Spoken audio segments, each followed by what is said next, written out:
What happens when a guitar worth $50, but priceless to its owner, meets the cruel hands of privilege on a sunny afternoon in Los Angeles? A weathered guitar case sits open on the sidewalk, collecting spare change from passers-by. The gentle strumming fills the air with hope, each note carrying the weight of a man's entire world. In an instant, everything shatters. The music stops, with splinters across concrete as cruel laughter pierces the stunned silence. A crowd gathers, their shock turning to outrage. But just when darkness seems to win, an unexpected figure emerges from the shadows. No one could have predicted what happened next. Not the wealthy teenager who thought destruction was entertainment. Not the homeless musician who lost everything. And certainly not the Hollywood legend whose next move would change both their lives forever.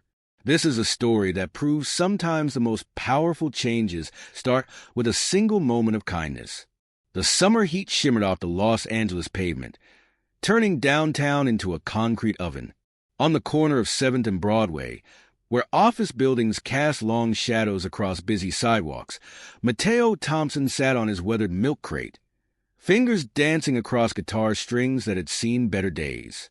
At 62, Mateo wasn't your typical street musician. His silver hair, neatly combed despite his circumstances, and presto-worn button-down shirt hinted at a different life. 20 years as a high school music teacher had given him a gentle authority that showed in his posture. Even now, 3 years after losing everything, the morning rush hour crowd hurried past, their shoes clicking against concrete, smartphones glued to their ears. But Mateo played on, his guitar case open beside him, a few scattered dollar bills and coins catching the early sunlight. The same spot, same time, every day for the past 8 months.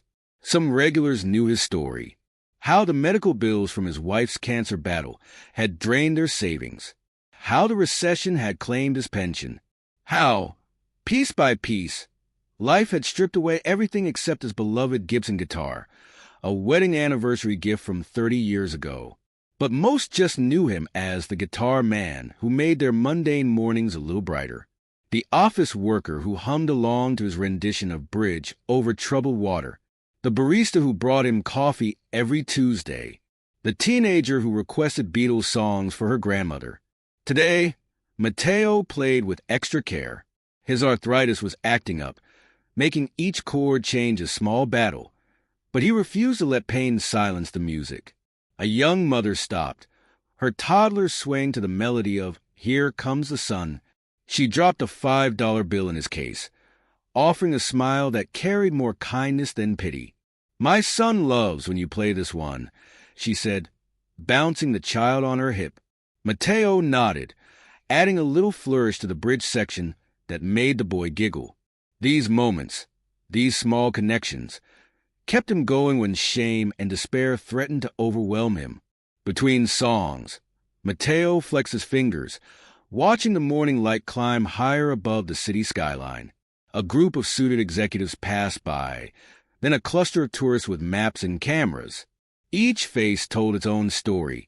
Each footstep added to the urban symphony he'd learned to accompany. The Gibson's finish had dulled over the years, but its voice remained true. Mateo had replaced the strings last week with money he'd saved up, choosing quality over quantity in his meals to afford them. Every note rang clear and bright, a reminder that beauty could survive even the harshest circumstances. Little did Mateo know that in just a few hours, this ordinary morning would transform into something extraordinary.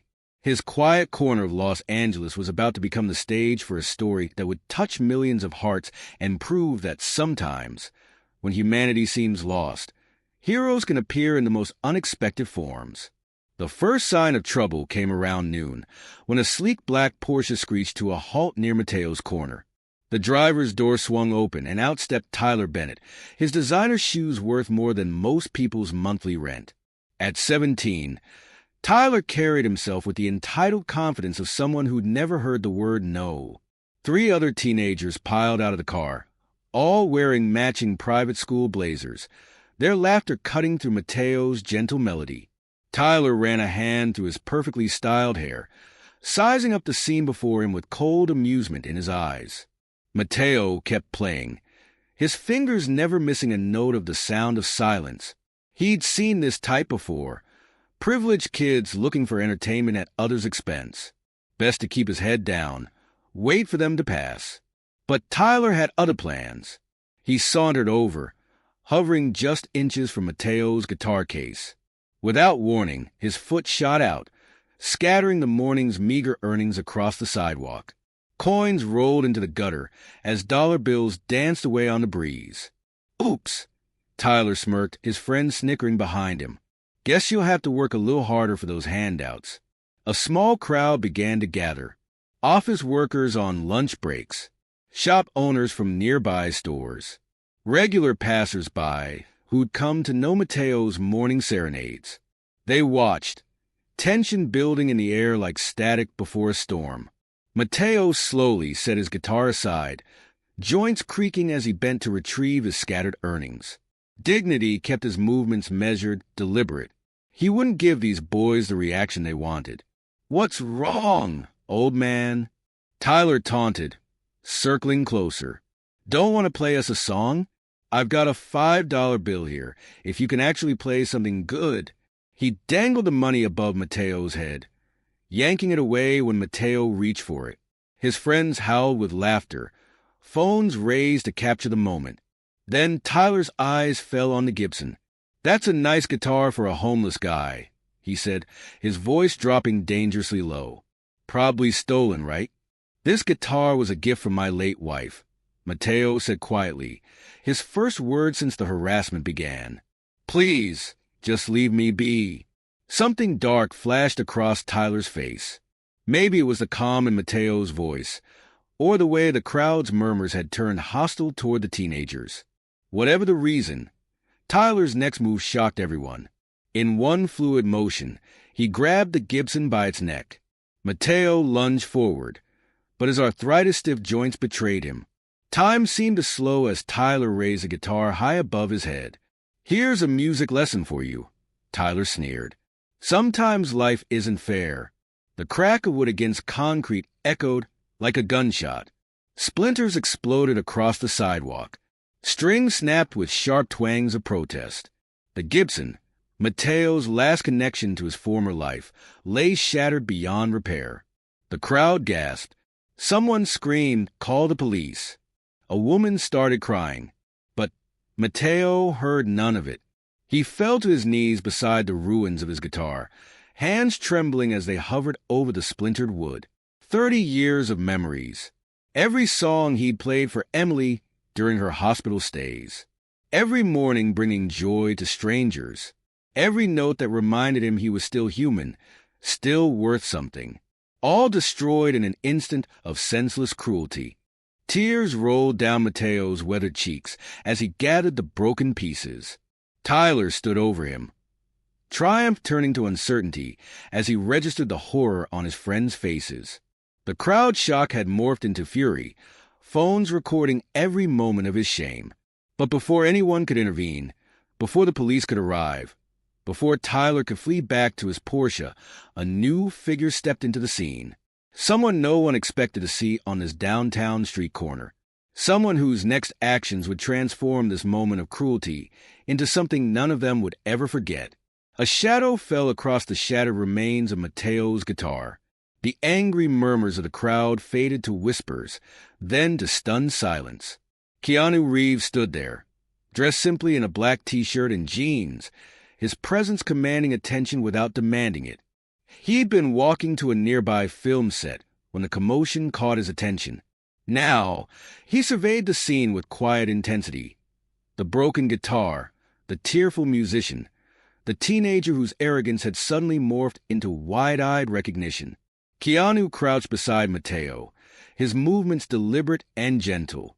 He picked up a splintered piece of the Gibson's neck, running his thumb across the weathered wood. "This instrument meant something special to you," he said softly. It wasn't a question. Mateo nodded, unable to speak through his tears. His hands still cradled pieces of the guitar like fragments of a broken heart. The crowd had grown larger, phones recording every moment. But Keanu's focus remained entirely on the devastated musician before him. 30 years, Mateo finally managed. My wife, Emily, she saved for months to give me this guitar. Worked double shifts at the hospital. She's gone now, but every time I played it, I felt her with me. Keanu placed a steady hand on Mateo's shoulder, then slowly rose to face Tyler. The teenager had lost all his previous bravado, shrinking under the actor's intense gaze. His friends had already backed away, leaving him alone in the center of the gathering. "What's your name?" Keanu asked, his voice carrying neither anger nor judgment, something that made it even more powerful. "T. Tyler Bennett," the boy stammered, his designer clothes suddenly seeming to weigh heavily on his shoulders. "Tyler Bennett," Keanu repeated thoughtfully. "Tell me, Tyler, what did you hope to achieve here today? What part of destroying a man's most precious possession made you feel powerful?" The questions hung in the air, heavy with meaning. Tyler opened his mouth, closed it again, his face flushed red with shame. I didn't think," he finally mumbled. "No," Keanu agreed, "you didn't. But thinking starts now." He gestured to the scattered crowd. "Look around you. Every person here has a story. Every one of them has known loss, felt pain, experienced moments when the world seemed too cruel to bear. Including you, I suspect." Tyler's tough exterior cracked further. Something in Keanu's words had struck a nerve. "My father," Tyler started, his voice barely audible. "He says people like him." He gestured at Mateo. "They're just lazy. That they choose to be this way." Keanu nodded slowly, processing the words. "And do you believe everything your father tells you? Or do you have the courage to see with your own eyes, think with your own mind, feel with your own heart?" The question seemed to physically impact Tyler. His shoulders slumped, and for the first time, he really looked at Mateo, not as a prop for his amusement, but as a human being. Keanu turned back to Mateo, who had managed to gather most of the broken guitar pieces. "Music has always been a bridge between souls," he said, helping Mateo to his feet. "It connects us, reminds us of our shared humanity. When you destroy an instrument, you're not just breaking wood and strings. You're trying to silence that connection." He reached into his back pocket, pulled out his wallet. The crowd watched in anticipation, probably expecting him to pull out some cash. Instead, he retrieved a business card, handing it to Mateo. "Norman's music shop 3 blocks from here," he explained. "The owner's an old friend. Tell him Keanu sent you." Then he turned to Tyler. "And you're coming with us." Tyler blinked in surprise. "What?" "You broke it," Keanu said simply. "You'll help fix it. Not just with money. Though yes, you'll pay for the replacement, but with your time, your effort, your understanding." The crowd had begun to murmur again, this time with approval. Someone started clapping, and the applause spread like ripples in a pond. Keanu raised his hand, quieting them. "This isn't about public shame or viral videos. It's about learning, growing, becoming better than we were yesterday." He looked around at the gathered faces, his expression earnest. Maybe we all need that reminder sometimes. With gentle firmness, he guided both Mateo and Tyler toward the street where his motorcycle was parked. "I know a place that makes amazing coffee just around the corner," he said. "Let's all sit down, share some stories, and figure out how to turn this moment into something meaningful." As they walked away, the crowd began to disperse, but the energy in the air had transformed. What had started as a scene of senseless cruelty had somehow become something else, a lesson in compassion, a masterclass in turning darkness into light. Little did anyone know that this was just the beginning. What would unfold over the next few hours would change not just Mateo's and Tyler's lives, but ripple out to touch an entire community, proving that sometimes the most powerful transformations start with a single act of understanding. Norman's music shop was a treasure trove of instruments, their polished surfaces catching the afternoon light that streamed through dusty windows. The bell above the door chimed as Keanu led Mateo and Tyler inside, the smell of wood polish and new strings filling the air. Norman himself, A gray-haired man with callous fingers and kind eyes looked up from the guitar he was restringing. His eyebrows shot up at the sight of Keanu Reeves in his shop, but his professional demeanor never wavered. "Norman," Keanu said warmly, "we need your expertise." He explained the situation while Mateo stood quietly, still clutching the pieces of his broken Gibson. Tyler shifted uncomfortably beside them, his earlier bravado completely evaporated. Norman examined the shattered guitar, shaking his head sadly. "This was a beautiful instrument," he said, handling the pieces with reverence. 1992 Gibson J45, if I'm not mistaken. They don't make them quite like this anymore. Tyler's face had grown increasingly pale as he watched Norman assess the damage. "How much?" he asked, his voice barely above a whisper. "How much to replace it?" Norman named a figure that made Tyler's eyes widen. It was more than 3 months of his generous allowance. But before he could speak, Keanu raised his hand. "The cost is just the beginning," Keanu said. "Money's easy. What matters is understanding what was lost here and what can be gained." He turned to Norman. "Do you still run those guitar-building workshops?" Norman's face lit up. "Every Saturday, teaching kids the art of crafting instruments." He paused, catching Keanu's meaning. "You thinking what I'm thinking?" "Tyler here is going to learn how to build a guitar," Keanu announced. "From scratch. Every step, every detail. And Mateo will be his teacher." The proposal hung in the air. Mateo looked startled, while Tyler's expression cycled through confusion, protest, and finally, curiosity. "But I don't know anything about building guitars," Tyler admitted. "Exactly," Keanu replied. "And Mateo knows everything about them. 30 years of playing, caring for, and loving an instrument teaches you things no manual can. You'll learn more than just woodworking." Over the next 4 hours, something remarkable began to unfold. Norman set them up in his workshop, where Mateo slowly began sharing his knowledge.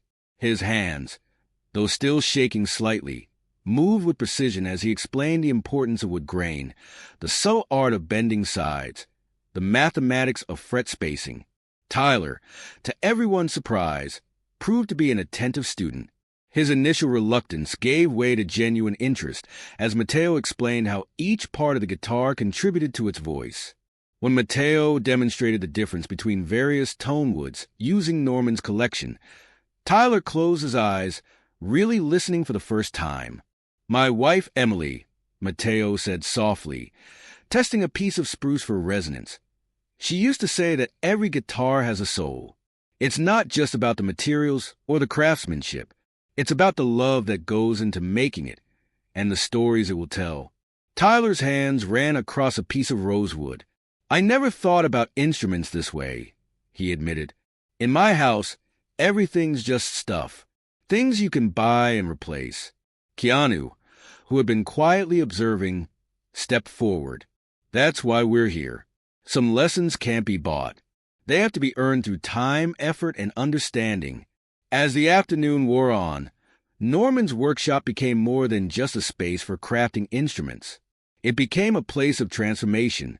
Tyler learned about more than just guitars. He learned about Mateo's life, his years as a music teacher, the students he'd inspired, the circumstances that had led him to that street corner. Mateo, in turn, found something he'd lost along with his home and possessions: purpose. Teaching again, sharing his knowledge, he stood straighter, spoke with growing confidence. The pain of his broken Gibson was still there, but alongside it grew something new: hope. Keanu made a few calls, arranging for Tyler to spend every Saturday at the workshop until the guitar was complete. But he didn't stop there. By the time the sun began to set, he had organized something bigger: a community music program, with Mateo as its head teacher, using Norman's shop as its base. "Kids need music," Keanu explained. "They need mentors who can show them beauty in unexpected places. And sometimes, teachers need students who remind them why they fell in love with music in the first place." The day ended with plans laid, commitments made, and bridges built where there had been only walls. Tyler called his father. explaining in a shaky but determined voice what had happened and what he intended to do about it. To everyone's surprise, the elder Bennett, moved by his son's sincerity, offered to fund scholarships for underprivileged kids to join the music program. As they prepared to leave, Tyler turned to Mateo.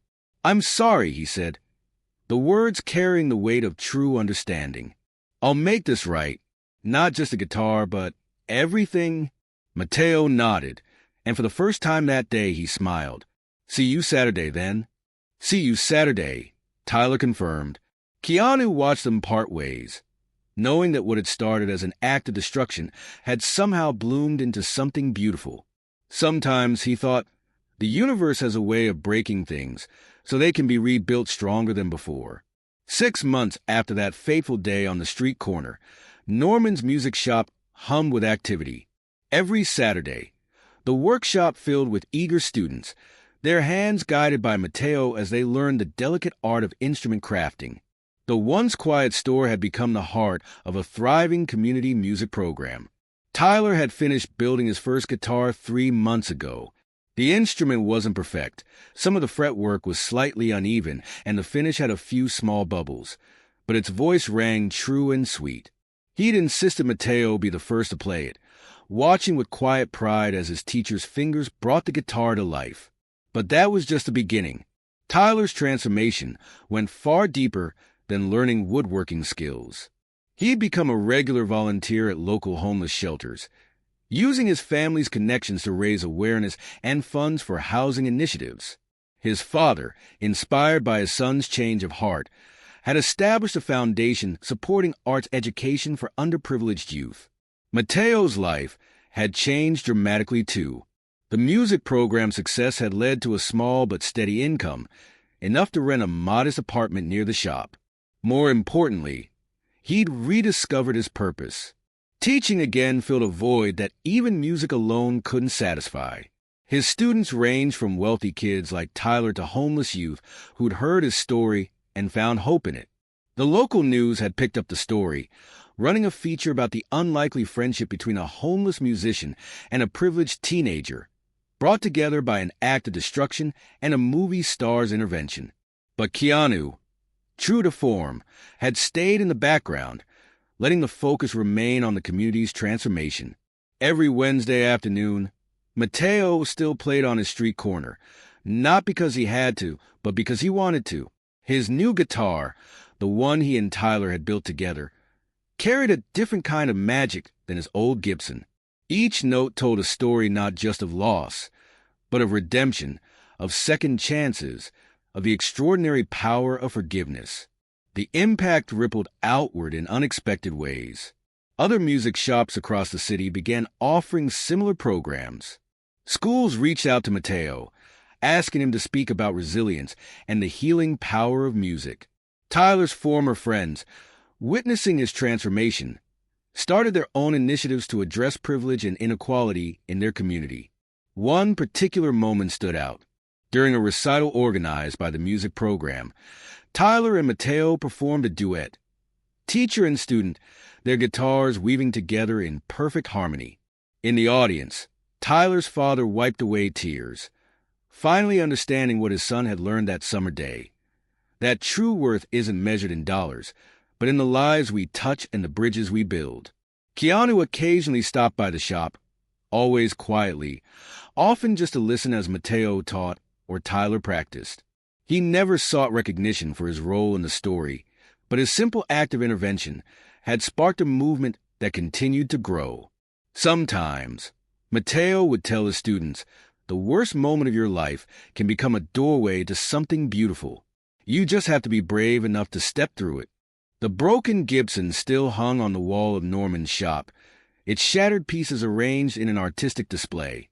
Below it, a simple plaque read, "Every ending is a beginning. Every act of destruction carries the seed of creation."